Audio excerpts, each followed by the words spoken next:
So, today we're going to show you, relative to anything that you want to talk about, how to move up the emotional scale. And the emotional scale, by that we mean it's the vibrational relativity meter. It's the meter that lets you know how much resistance or how much allowing is going on within you right now. Now, what do we mean by that? You are extensions of source energy. You are pure positive energy in physical bodies. The only source that ever flows to you and through you is that of well-being. Liquid love, pure positive energy. There's not a source of badness or a source of evil, you know. Now, you can focus upon something and beat the drum of it long enough that you can activate in your vibration something that is totally opposite of wellness, and in doing so, you can disallow the wellness, but it is your allowing or disallowing, it is your allowing or resistance of the well-being that equals your experience on all subjects. So, only well-being flows. Your emotional guidance lets you know about that vibrational relativity. Now, your inner being, your source, vibrates here in this pure positive place. And that feels like love, joy, appreciation, passion, invigoration, enthusiasm. That feels so good. When you think thoughts that are so contradictory in nature to that which you know from your non-physical perspective, you feel emotions that feel like discouragement, or even worse, depression, fear. Those emotions are indication of strong resistance. So there is allowing of the well-being or resisting of the well-being. And on this emotional scale, of course, you know, there are lots of emotions in between. You can move up the emotional scale from a place of depression or fear into a place of anger or rage or hatred, or into a place of frustration or overwhelmment, into places that you would call pessimism or hopefulness or optimism, into places that you would call believing or knowing or joy or love or all of those wonderful things. And there are many words that we have not used in this emotional scale, but you can feel where they fit along that emotional scale. So the emotional scale on one end of it is your perception of freedom, isn't it? When you feel joy, love, enthusiasm, passion, wouldn't you say you feel free and empowered? And on the other end, down there where despair and fear and depression are, isn't that the quintessential description of disempowerment? So your emotional guidance system, the way it feels to you, is about your disempowerment all the way to your empowerment. And you are such empowered beings. You are such powerful creators. You are genius creators here in these physical bodies, out here on the leading edge of thought. And when someone or something causes you to feel not powerful, you freak out on every level of your being. And rightly so. In other words, you are supposed to feel good. And when you don't, please return to the highlighted route.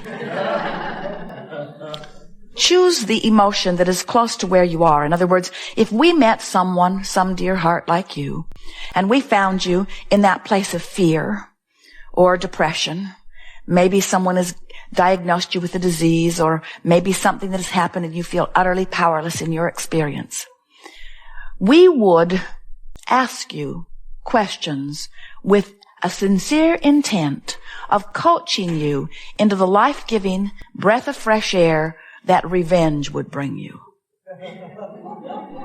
Or rage or anger. Now, your friends wouldn't appreciate us doing that. They liked you better when you were depressed. When you were depressed, you were off in your room, you weren't bothering anybody. But in revenge, you're punching holes in tires.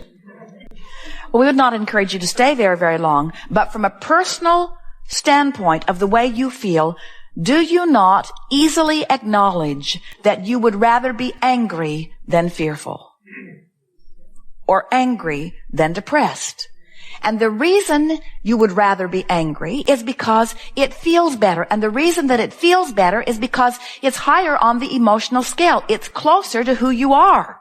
In other words, there's less resistance in anger than there is in fear. Now, we're not encouraging you to stay there, but we think it's a wonderful stop-off point.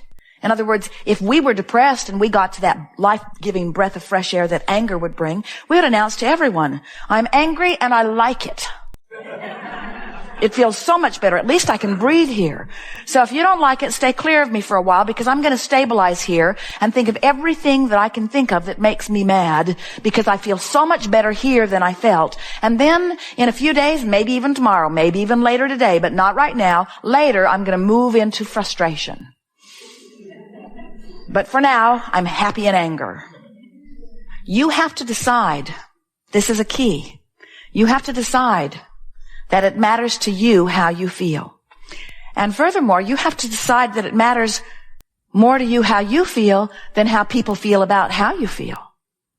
Because if they would rather you were in depression, and no one would admit it, but they'll take you to anger management seminars, they will. And in those anger management seminars, they'll tell you how wrong you are and how inappropriate your anger is.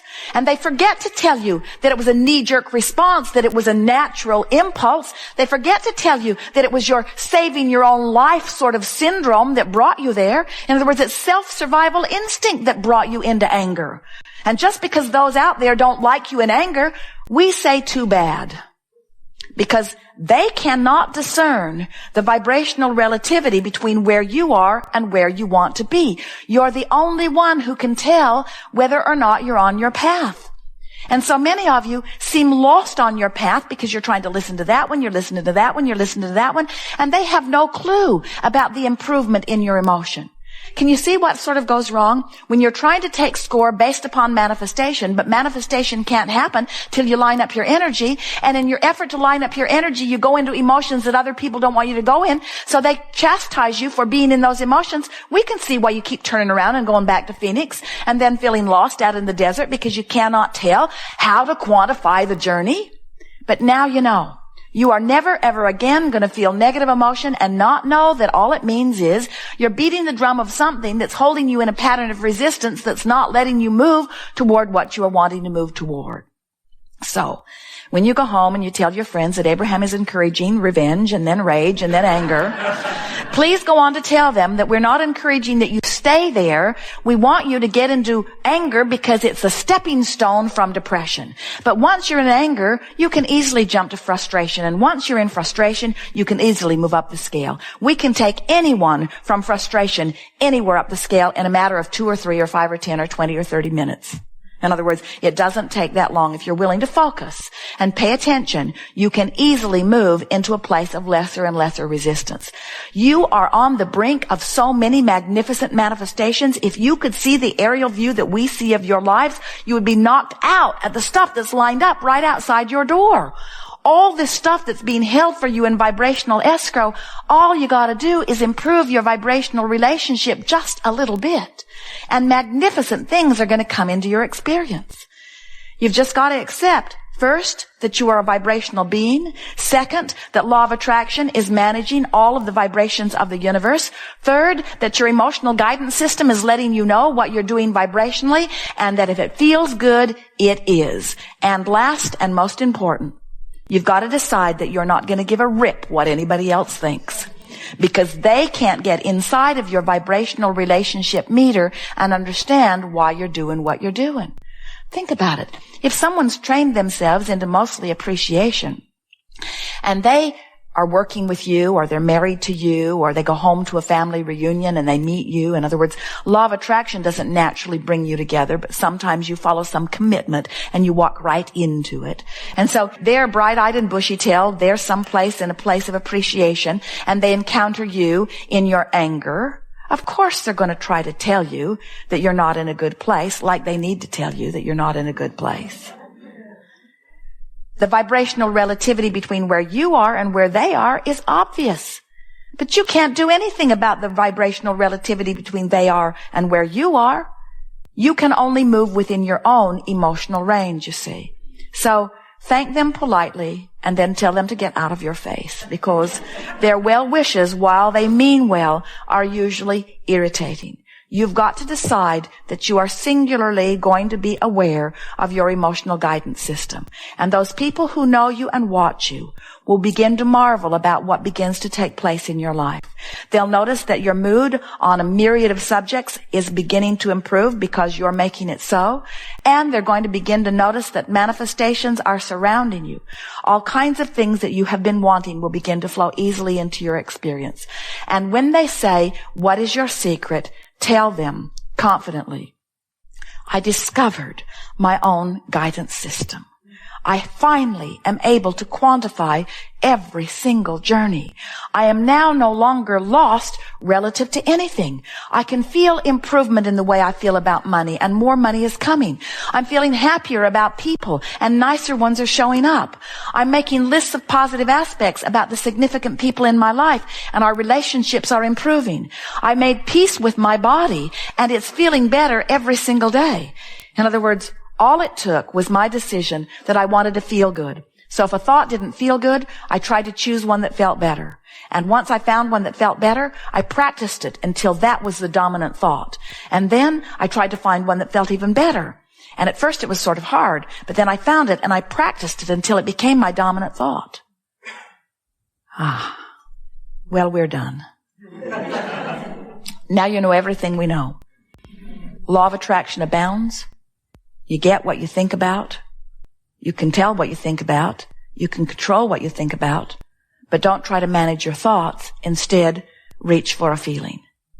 Creating from the inside out. Coaxing yourself into thoughts that match the thoughts of your source. When your inner being is present within you, you feel wonderful. Jerry and Esther can be sitting in a restaurant, and Esther can think or speak some sweet thing about some waiter or waitress, and goosebumps will ripple through her. In other words, Source is so ready to join you in your praise. And when you go someplace other than praise, you feel that empty feeling that you always get when you disallow your connection with your own source. It is only someone who doesn't understand law of attraction, who's still trying to sort out conditions, that condemns someone else and thinks that they're going to get anywhere in doing it. The more you push against what you do not want, the more you activate what you do not want, and the more it shows up in your experience. And then the more you feel like you need to join those activist groups. We know how it goes. But never again are you going to feel negative emotion and not know that it means something important in the vibrational relativity between who you really are and what you are allowing yourself to be in this moment. Magnificent guidance available within you. We have enjoyed this interaction immensely.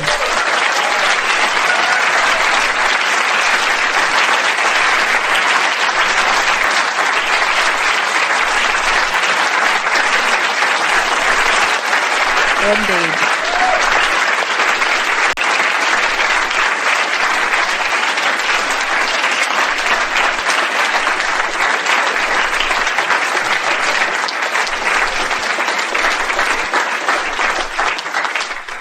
You're full of yourselves. It feels good to feel good. You are pure positive energy in physical bodies, and it is exhilarating beyond verbal description for us to interact with you out here on this leading edge of thought.